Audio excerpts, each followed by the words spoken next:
Hello বন্ধুরা, তোমরা সবাই কেমন আছো? সবাই নিশ্চয়ই দেখতে পাচ্ছ লোকনাথ বাবার একটা মূর্তি। এটা হচ্ছে একটা পারিবারিক বিগ্রহ। খুব প্রত্যক্ষ সবাই এখানে এসে বাবার কাছে তাদের মনের আশার কথা ব্যক্ত করে, আর বেশিরভাগ পূর্ণ হয়।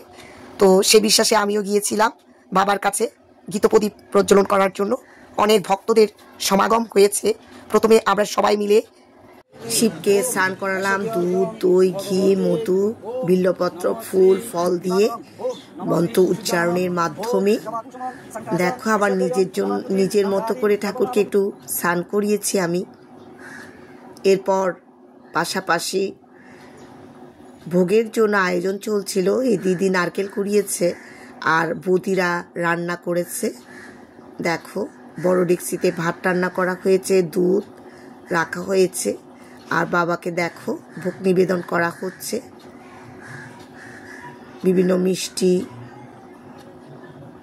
আর ভাত, কলা, নারকেল দিয়ে, দুধ দিয়ে বাবাকে এরপর খাইয়ে দেওয়া হলো। ধূপ প্রদীপ দিয়ে আরতি করা হলো। এরপর আমরা সবাই ঘৃতপ্রদীপ জ্বালালাম।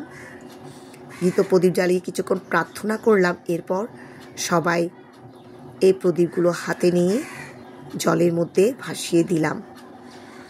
আর এইভাবে শেষ হওয়ার পর আমরা সবাই বাবার প্রসাদ নিলাম। এই আয়োজন তোমাদের কেমন লেগেছে আমাকে কমেন্টে জানাবে।